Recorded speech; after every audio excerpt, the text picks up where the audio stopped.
¿Qué se esconde detrás del brillo de las estrellas? En la época de oro del cine mexicano, los galanes parecían intocables. Pero muchos de ellos, lejos de los reflectores, libraban una batalla silenciosa contra demonios personales que ni la fama, ni el dinero, ni los aplausos pudieron vencer. Las adicciones fueron el precio oculto de la gloria, y su peor condena. El cine de oro fue una fábrica de ídolos.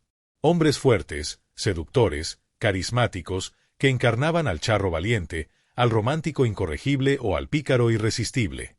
México los amaba. Pero la industria también los exprimía: largas jornadas, contratos abusivos, fama súbita y poco acompañamiento emocional. Y cuando la presión los rebasaba, muchos buscaron consuelo en lo único que tenían a mano: el alcohol, las drogas y el descontrol. La sociedad los aplaudía, mientras ellos se desmoronaban por dentro. Algunos de estos actores murieron jóvenes, otros vivieron décadas cargando los estragos de sus excesos.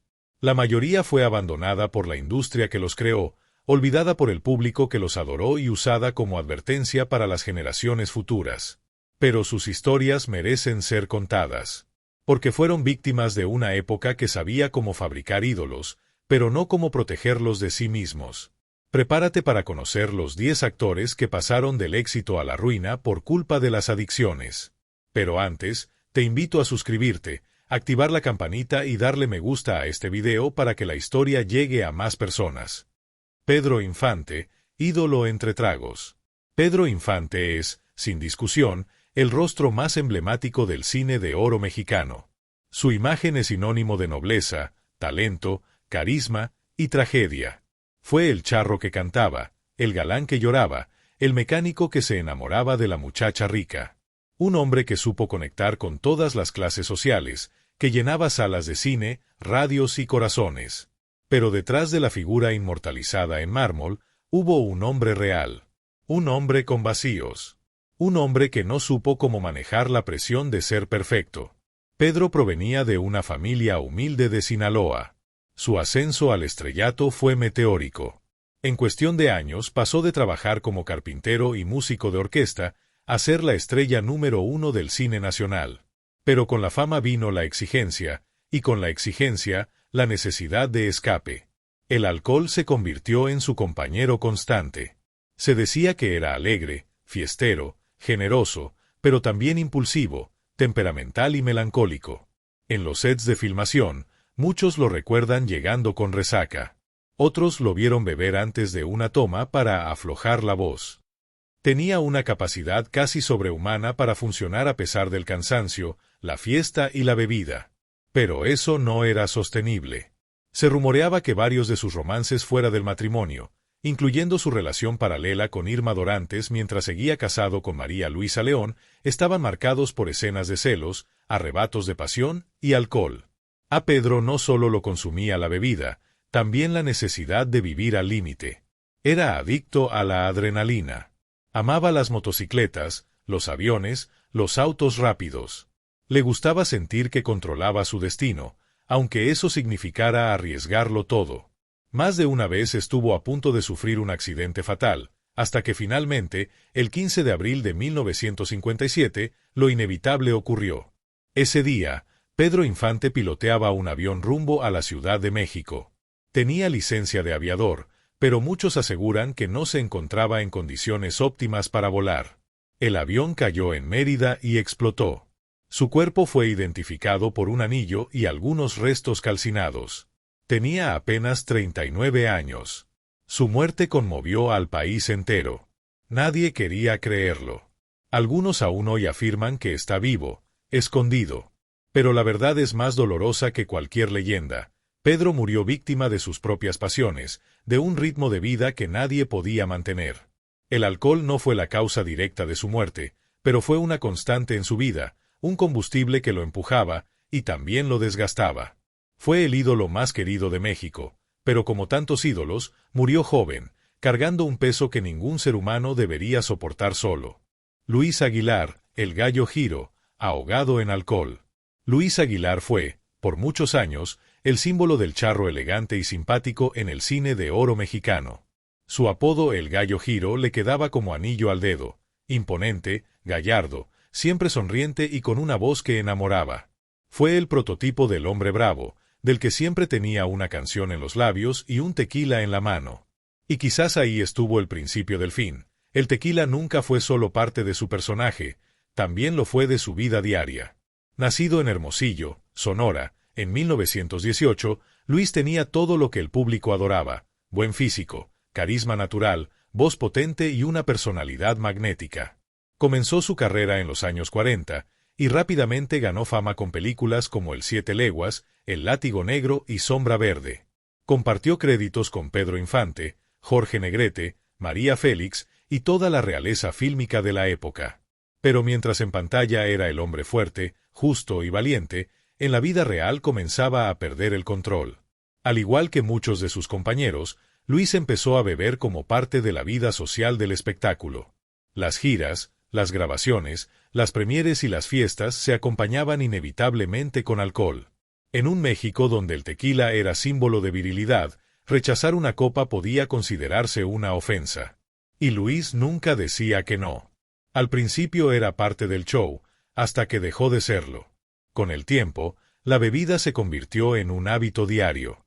Se decía que Luis podía beber desde la mañana y continuar hasta el amanecer del día siguiente. El problema era que no solo bebía en fiestas, lo hacía en los sets, en las grabaciones, en casa. Compañeros de rodaje mencionaban que era impredecible. A veces llegaba puntual, otras llegaba tarde o no llegaba. A veces estaba de buen humor, otras era una bomba de enojo. Su popularidad comenzó a caer a finales de los años 60. Las nuevas generaciones de actores y cantantes fueron desplazando a los charros clásicos. Luis intentó mantenerse vigente, pero sus adicciones ya lo dominaban. La industria, que una vez lo adoró, comenzó a darle la espalda. Lo relegaron a papeles menores, a películas de bajo presupuesto o apariciones esporádicas en televisión. Él no lo decía, pero se notaba que el rechazo lo dolía más que cualquier crítica. Con el paso del tiempo, su salud comenzó a deteriorarse. Sufría problemas hepáticos, cardiovasculares y padecimientos asociados al consumo prolongado de alcohol. Vivía cada vez más solo, aunque nunca perdió del todo su sentido del humor. En algunas entrevistas de sus últimos años, bromeaba con su ocaso, de galán a borrachito del pueblo, todo por no dejar el trago. Luis Aguilar murió el 24 de octubre de 1997, lejos de los reflectores, con poco ruido mediático. No hubo homenajes masivos ni especiales televisivos. Solo los verdaderos fanáticos lo recordaron con respeto. Murió como tantos otros grandes del cine de oro, con más gloria pasada que presente, y con una tristeza que el tequila no supo curar. Su historia no es solo la de un actor que bebía. Es la de un hombre que lo tuvo todo y que, sin darse cuenta, se lo fue quitando a sí mismo, copa tras copa. Joaquín Cordero, el caballero que se desmoronó por dentro. Joaquín Cordero fue uno de los rostros más elegantes y prolíficos del cine de oro mexicano. Su presencia imponía respeto, su voz firme daba autoridad, y su mirada parecía leer el alma de los personajes que interpretaba. A diferencia de muchos galanes que dependían del físico, Joaquín tenía algo más, un magnetismo intelectual que lo convirtió en uno de los actores dramáticos más respetados de su generación. Pero ese mismo nivel de entrega emocional, esa seriedad casi religiosa por su trabajo, también escondía un alma vulnerable, rota por dentro. Nacido en Puebla en 1922, Joaquín comenzó su carrera como actor en los años 40. Se ganó el cariño del público no con escándalos ni romances mediáticos, sino con profesionalismo, dedicación y una vida aparentemente sobria. Pero como muchos hombres de su época, el sufrimiento no se compartía, se reprimía. Y lo que no se hablaba, se bebía. Durante décadas, Cordero protagonizó cintas junto a figuras como Silvia Pinal, María Félix, Marga López y Pedro Armendáriz. Era un estandarte de la seriedad actoral. Pero detrás de esa máscara pública, Joaquín vivía un mundo interior cargado de presión y tristeza. Aunque siempre fue reservado, sus más cercanos sabían que luchaba con la depresión, especialmente después de la muerte de su esposa. Su relación con ella era más que amorosa, era su centro, su refugio, su única compañera real. Tras su fallecimiento, Joaquín entró en una etapa de silencio y aislamiento. Ya no era el mismo. Aunque seguía trabajando en televisión y teatro, su energía era otra. En entrevistas posteriores, se le notaba apagado, nostálgico, incluso resignado.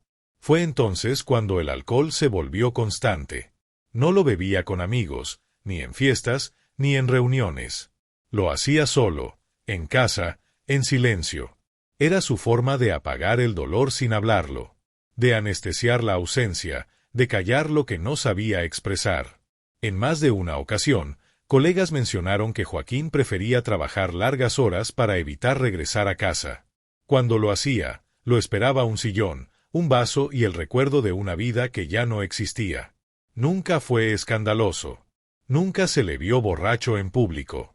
Pero su consumo era real, continuo y cada vez más destructivo. Con los años, su cuerpo comenzó a resentirlo. Problemas circulatorios, insuficiencia renal, pérdida de memoria. Aún así, seguía activo.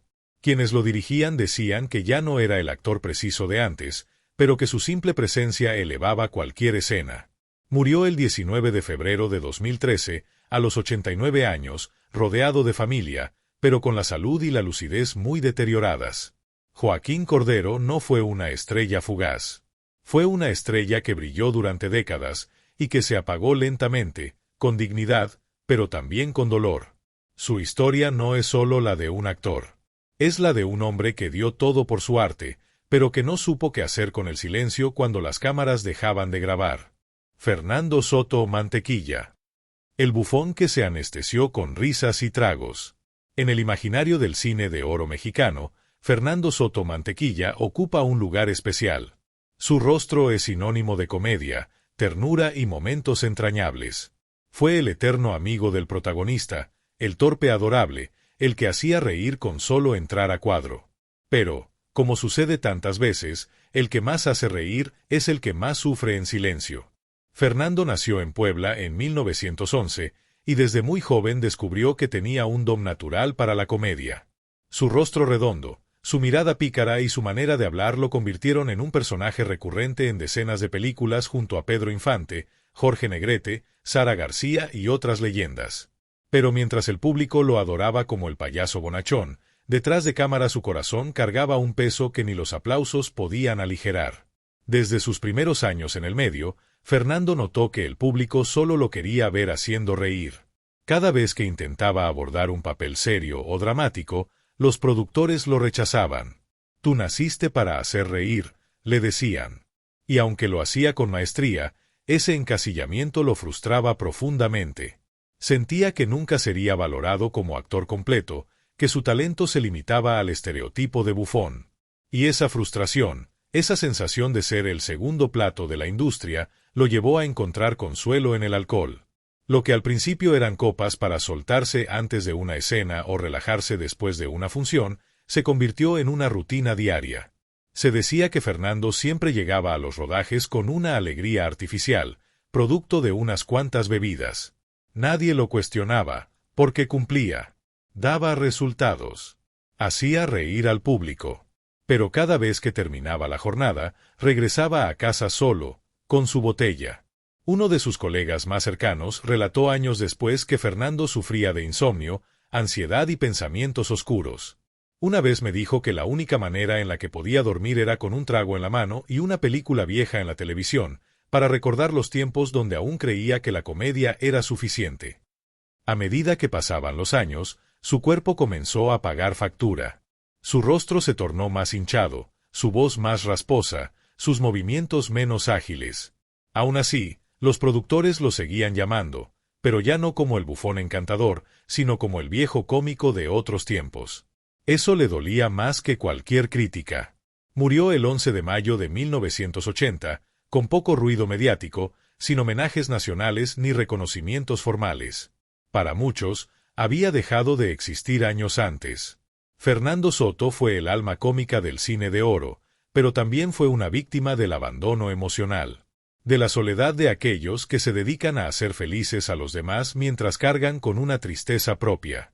Su vida es un recordatorio brutal de que detrás de cada chiste puede haber una herida profunda, y que la risa, aunque poderosa, no siempre cura lo que se rompe por dentro.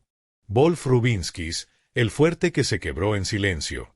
De todos los rostros del cine de oro, el de Wolf Rubinsky era uno de los más peculiares. Su nombre extranjero, su físico imponente y su mirada intensa lo convirtieron en un galán atípico. Fue luchador, actor, figura del cine de acción y aventuras, y para muchos, un símbolo de masculinidad en tiempos donde el charro dominaba la pantalla. Pero tras ese cuerpo esculpido y esa presencia dominante, se escondía un hombre lleno de miedos, inseguridades y una lucha interna contra sus propios excesos. Nacido en Letonia en 1921, emigró a Argentina y posteriormente a México, país que lo adoptó como uno de los suyos. En los años 40 y 50, Wolf saltó a la fama gracias a sus actuaciones en películas de luchadores, aventuras y drama. Su papel como el médico asesino en películas de culto lo volvió una figura de culto. Pero lo que pocos sabían era el nivel de presión al que estaba sometido para mantener su imagen. Rubinsky era obsesivo con su cuerpo. Entrenaba a diario, seguía dietas estrictas y se exigía más que cualquier otro actor de su generación. Esa necesidad de perfección física lo llevó, según allegados, a consumir anfetaminas y estimulantes para mantener la energía durante las largas jornadas de rodaje. Tenía que verse fuerte, estar activo, rendir como luchador en las arenas y como galán en la pantalla. Pero su cuerpo no era de acero. Se decía que después de los 40, su físico ya no respondía igual. Empezó a sufrir lesiones constantes, cansancio crónico y una ansiedad creciente. Ahí apareció el alcohol, no como diversión, sino como escape. Un excompañero de rodaje contó que Wolf tenía una frase que usaba en privado: «Mi fuerza se finge, pero el miedo es real». La bebida comenzó a formar parte de su rutina diaria. No era escandaloso, no perdía el control, pero se notaba. Su mirada ya no era tan firme. Su voz se arrastraba más en las entrevistas. Se ausentaba de eventos o llegaba visiblemente afectado. El público seguía adorándolo, pero los productores empezaron a darle papeles menores, cameos o personajes que no exigían tanto esfuerzo físico. A finales de los 70, su salud se deterioró rápidamente. Problemas hepáticos, cardiovasculares y desgaste mental. Sus últimos años los vivió retirado, con pocas apariciones públicas. Murió el 9 de noviembre de 1996, en la Ciudad de México. Su fallecimiento pasó casi desapercibido en la prensa nacional. Apenas unas líneas en los periódicos, para un hombre que una vez llenaba cines enteros. Wolf Rubinsky fue, durante años, el emblema del hombre fuerte. Pero su historia nos recuerda que a veces, cuanto más se aparenta fuerza, más se está a punto de romperse. Y que las adicciones no siempre se ven como escándalos. A veces, avanzan en silencio, disfrazadas de disciplina, y terminan devorándolo todo. Julián Soler, el director que perdió el control. Julián Soler no solo fue un actor querido del cine de oro, también fue uno de sus directores más respetados. Hermano de Fernando y Domingo Soler, pertenecía a una dinastía artística que marcó a toda una generación. Pero mientras su apellido abría puertas, también cargaba con un peso abrumador, el de estar siempre a la altura. Y esa presión, con el tiempo, le pasó factura. Desde joven, Julián se distinguió por su perfeccionismo. Como director, era meticuloso hasta lo obsesivo. No aceptaba errores, ni de sus actores ni de sí mismo. Revisaba tomas una y otra vez, corregía guiones en plena filmación, exigía ensayos interminables. Pero detrás de esa búsqueda de excelencia, había un hombre ansioso, inseguro y cada vez más vulnerable. Comenzó a sufrir insomnio crónico, ataques de pánico y episodios depresivos. En una época donde la salud mental era tema tabú, su única solución fue automedicarse. Primero fueron pastillas para dormir, luego ansiolíticos más fuertes. Y para contrarrestar sus efectos, café o alcohol. A partir de los años 60, su estado anímico decayó notablemente. Muchos actores que trabajaron con él recuerdan como de ser un director exigente pero apasionado, pasó a ser alguien distante, distraído, con episodios de ira o tristeza profunda sin motivo aparente. En entrevistas, parecía desconectado. Hablaba con nostalgia del pasado, como si ya no encontrara sentido en el presente. Sus últimos proyectos como director fueron irregulares. Algunos aún mostraban su talento, pero otros dejaban ver a un hombre cansado, que ya no controlaba su genio creativo. La industria, siempre voraz, no tuvo tiempo de esperarlo. Lo fue relegando poco a poco, hasta que Julián se alejó del medio casi por completo. En sus últimos años, vivió replegado, rodeado de recuerdos de su familia, guiones que ya no filmaría y premios que solo decoraban paredes silenciosas. Murió el 5 de mayo de 1977. Su deceso fue discreto, sin especiales ni grandes homenajes. Solo una nota en la prensa que hablaba de una leyenda que se nos va. Pero nadie mencionó su lucha. Nadie habló del desgaste. De cómo un hombre brillante, al que todos admiraban, se consumió por dentro por no saber poner un límite. Julián Soler fue una víctima más del perfeccionismo que no perdona, de la soledad del que dirige sin tiempo para ser dirigido, y de una industria que no perdona debilidades, aunque te haya convertido en ídolo. Carlos López Moctezuma, el villano atormentado. Carlos López Moctezuma fue, durante décadas, el gran villano del cine de oro. Su sola presencia en pantalla imponía. Bastaba con que apareciera para que el espectador supiera que algo terrible estaba por ocurrir. Era el patrón despiadado, el hacendado cruel, el hombre que te miraba desde lo alto con desprecio. Y, paradójicamente, eso fue lo que lo condenó. Nacido en 1909, López Moctezuma tenía una formación académica sólida. Hablaba varios idiomas, era culto, reservado y amante del teatro. Su temperamento serio y su físico imponente lo encasillaron muy temprano como el malo de las películas. Y aunque al principio aceptó el rol con profesionalismo, con el tiempo ese personaje comenzó a devorarlo. Durante años, fue requerido por todos los estudios. Participó en más de 200 películas. Pero siempre como el mismo tipo, cruel, frío, sin alma. En entrevistas de la época, bromeaba diciendo, «Ya ni en la calle me quieren, la gente me cruza la mirada con miedo». Ese rechazo del público lo lastimaba, porque Carlos, en realidad, era un hombre tímido, introspectivo, poco sociable. Y esa desconexión entre el personaje y su verdadero ser fue creando un abismo emocional que solo crecía con el tiempo. Poco a poco, se fue aislando. No se le veía en fiestas, no daba entrevistas, no tenía una vida social activa. Su círculo era cerrado. Vivía solo. Nunca se casó. Nunca se le conoció una pareja estable. Y cuando no estaba filmando, se encerraba en casa a leer y a beber. El alcohol fue su compañero silencioso durante años. Nunca fue un escándalo público. No salía en revistas en estado inconveniente. Pero en los pasillos del cine todos sabían que Carlos bebía. Y mucho. Se decía que llegaba a los rodajes con una botella disimulada en su maletín, que entre escena y escena tomaba pequeños tragos para relajarse, que bebía para callar los murmullos de su propia mente.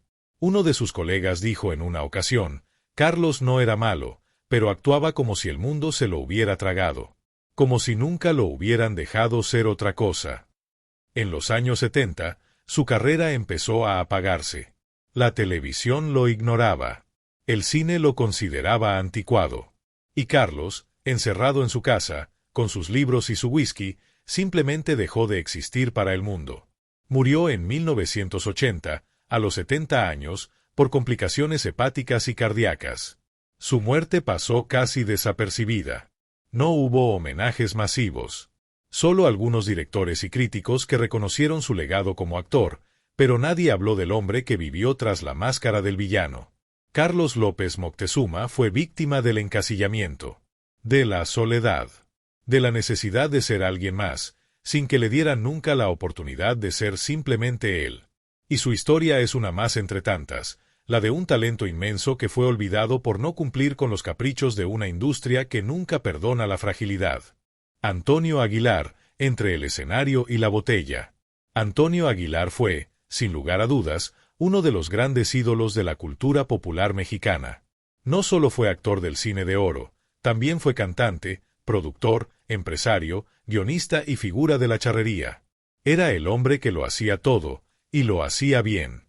Pero bajo esa imagen impecable, construida con disciplina de hierro, se escondía un hombre profundamente cansado, y agobiado por la necesidad de no fallar nunca. Nacido en Zacatecas en 1919, Antonio comenzó desde abajo. Su camino al estrellato fue largo, lleno de rechazos y tropiezos. Pero cuando finalmente logró entrar al cine, no dejó de trabajar ni un solo día. Protagonizó más de 150 películas, grabó más de 160 álbumes, realizó giras internacionales, dirigió, produjo y hasta formó un emporio artístico junto a su esposa, Flor Silvestre. El problema era que Antonio no sabía descansar. Sus días comenzaban antes del amanecer con ensayos y viajes, y terminaban de madrugada con compromisos, llamadas, reuniones o grabaciones. Era perfeccionista, controlador, meticuloso, y eso lo desgastaba. Para soportar ese ritmo frenético, comenzó a beber. Primero era una copa de tequila antes de cantar. Luego, una más al final del show. Más tarde, una para relajarse antes de dormir. Y sin darse cuenta, el alcohol se convirtió en parte de su rutina. No era un bebedor escandaloso, pero sí constante. Y cuando había presión, estrés o problemas familiares, el consumo aumentaba. Varios músicos que trabajaron con él en giras contaron que Antonio podía pasar días sin dormir bien, viviendo a base de café, cigarros y alcohol. Decía que mientras el público aplaudiera, no podía permitirse parar, recordó uno de sus trompetistas. A pesar de eso, Antonio siempre mantuvo una imagen impecable. El hombre fuerte, sabio, disciplinado. Pero su cuerpo empezó a resentirlo. Problemas en las articulaciones, fatiga crónica, insomnio severo. Y con los años, sus órganos comenzaron a pasarle factura. Aún así, se negaba a dejar los escenarios. Prefiero morir cantando que en una cama, decía. Su familia, especialmente sus hijos, le pidieron varias veces que bajara el ritmo. Pero él siempre respondía lo mismo: un Aguilar no se retira, se muere trabajando. En sus últimos años, ya con la salud deteriorada, siguió realizando giras selectas. Cantaba sentado, tomaba pausas más largas, pero no abandonaba al público. Murió el 19 de junio de 2007, a los 88 años, por una neumonía que su cuerpo ya no pudo combatir. Su funeral fue nacional. Miles lo despidieron. Pero muy pocos sabían el costo real de aquella grandeza. Antonio Aguilar fue un ícono. Pero también fue víctima de su propio mito. Porque cuando toda una nación te llama el Gran Charro de México, no te está pidiendo que vivas, te está exigiendo que nunca te caigas. Y Antonio lo cumplió, a costa de sí mismo. Jorge Negrete, el charro que no supo cuándo parar. Jorge Negrete fue, para muchos, el rostro definitivo del mexicano ideal, apuesto, educado, valiente, con voz de trueno y espíritu de acero. Su imagen de charro elegante, de caballero indomable, quedó grabada para siempre en la memoria colectiva del país. Pero esa perfección pública tenía un precio privado, la negación de su fragilidad. Y esa negación fue su sentencia. Nacido en Guanajuato en 1911, Jorge estudió en el heroico Colegio Militar y luego fue becado para estudiar canto en Europa. Tenía una preparación académica y artística que lo distinguía de la mayoría de sus contemporáneos. No solo cantaba con potencia lírica, también hablaba varios idiomas, escribía con elegancia y defendía con firmeza los derechos de los actores. Fue el primer presidente del Sindicato de Trabajadores de la Producción Cinematográfica. Era un líder, un ídolo, una figura imposible de igualar. Pero también era terco, orgulloso y profundamente obsesionado con su imagen. Desde joven, Jorge fue diagnosticado con problemas hepáticos. Su hígado no funcionaba correctamente, y cualquier consumo de alcohol representaba un riesgo grave para su salud. Sus médicos fueron claros: debía evitar el alcohol, seguir una dieta estricta y descansar con frecuencia. Pero Negrete no conocía el descanso. Filmaba, cantaba, viajaba, dirigía sindicatos y, al mismo tiempo, cultivaba una rivalidad constante con Pedro Infante, que los medios usaban como carnada para el morbo. Se decía que no dormía más de 5 horas por noche, que pasaba de los foros a los palenques, y de ahí a los ensayos, sin detenerse. Y aunque sabía que el alcohol lo estaba matando, no lo dejaba. Tenía que mantener la imagen de hombre fuerte, de charro inquebrantable. Y en un país donde el tequila es símbolo de hombría, Jorge Negrete no podía darse el lujo de parecer débil. Rechazar una copa era casi una confesión de derrota. En la intimidad, quienes lo conocían sabían que sufría, que los dolores eran constantes, que tenía crisis hepáticas que lo dejaban tirado por horas. Pero él las ocultaba. Prefería desmayarse en privado que mostrarse vulnerable en público. En 1953, durante una gira en Los Ángeles, su cuerpo colapsó. Fue internado de urgencia y trasladado a la Ciudad de México. Murió el 5 de diciembre de ese año, a los 42 años, por complicaciones derivadas de la cirrosis hepática. Su muerte conmocionó al país. Fue velado con honores. Miles lo despidieron en Bellas Artes. Pero su legado también se convirtió en advertencia. Porque Jorge Negrete no murió solo por su enfermedad. Murió por negarse a cuidarse. Por anteponer el mito al hombre. Por preferir morir siendo ídolo, antes que vivir como ser humano. Su historia es la de tantos hombres que se niegan a aceptar sus límites. Que creen que ser fuerte es resistirlo todo, aunque eso los destruya por dentro. Y así, el charro invencible, cayó. Andrés García, el galán que se consumió en su propio mito. Andrés García no fue una figura cualquiera. Fue el último gran galán de la vieja escuela. Dueño de una belleza impactante, con mirada desafiante, físico esculpido y una presencia que desbordaba arrogancia y sensualidad. Su imagen dominó las pantallas desde los años 70 hasta bien entrada la década del 2000. Fue un símbolo erótico, una fantasía nacional y una leyenda viva del espectáculo mexicano. Pero como todo mito, también fue víctima de sí mismo. Nacido en República Dominicana en 1941 y naturalizado mexicano, Andrés fue aventurero desde joven. Trabajó como buzo, marinero y hombre de acción, antes de debutar en el cine. Su estrellato llegó con fuerza gracias a su participación en películas como Chanoc o Pedro Navaja, y sobre todo con su salto a la televisión, donde fue protagonista de telenovelas inolvidables como Tú o Nadie, El privilegio de amar y muchas más. Pero su vida privada era un torbellino. Excesos, mujeres, fiestas, escándalos. Andrés no tenía límites y se enorgullecía de ello. Durante años vivió como un rey, rodeado de lujos, fama y placer. Pero nadie sale ileso de una vida vivida sin freno. Según reveló su viuda, Margarita Portillo, Andrés fue adicto a la cocaína durante mucho tiempo. Esta adicción, sumada al desgaste físico, al alcohol y a una cirrosis hepática que avanzaba lentamente, lo fue apagando. Sufrió una sobredosis mientras ya padecía la enfermedad del hígado. Aún así, se negó a dejar de consumir. Estaba acostumbrado a desafiar la muerte, hasta que la muerte aceptó el desafío. En sus últimos años, Andrés vivió entre entrevistas polémicas y declaraciones incendiarias. Hablaba de su pasado con nostalgia y rabia. Reprochaba a sus hijos. Se lamentaba del abandono de la industria. Y aunque conservaba parte de su arrogancia, ya no era el mismo. Vendió propiedades. Se alejó de los medios. Su cuerpo, alguna vez fuerte y deseado, estaba deteriorado, inmóvil. Pasaba los días en su casa de Acapulco, mirando el mar, rodeado de recuerdos y muy pocos amigos. Murió el 4 de abril de 2023, a los 81 años. Su muerte fue noticia nacional, pero también una llamada de atención. Porque Andrés García lo tuvo todo: fama, belleza, fortuna. Pero el mito que lo elevó, también lo devoró. Fue uno de los últimos grandes ídolos, y terminó solo, enfermo, vencido por los excesos que siempre se negó a abandonar. Su historia es el cierre perfecto de esta lista, una advertencia disfrazada de leyenda.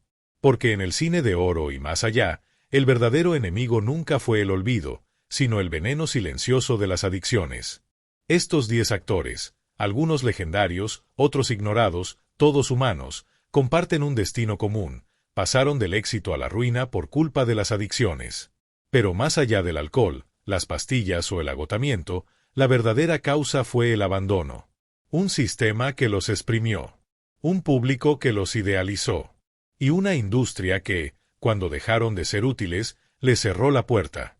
Las adicciones fueron solo el síntoma. La enfermedad fue el silencio.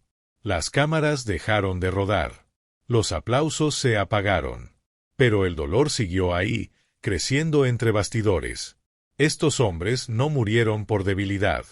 Murieron porque nadie les enseñó a ser vulnerables. Porque ser ídolo no es ser inmortal. Y ser fuerte no es ignorar el dolor. Hoy, revivir sus historias no es solo una cuestión de nostalgia. Es un acto de justicia, de memoria, de compasión.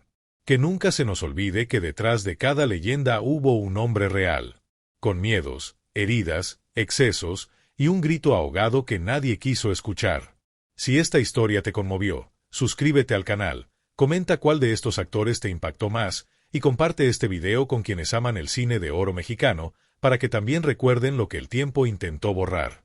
Esto es Etapa de Oro, donde revivimos lo que la historia intentó enterrar.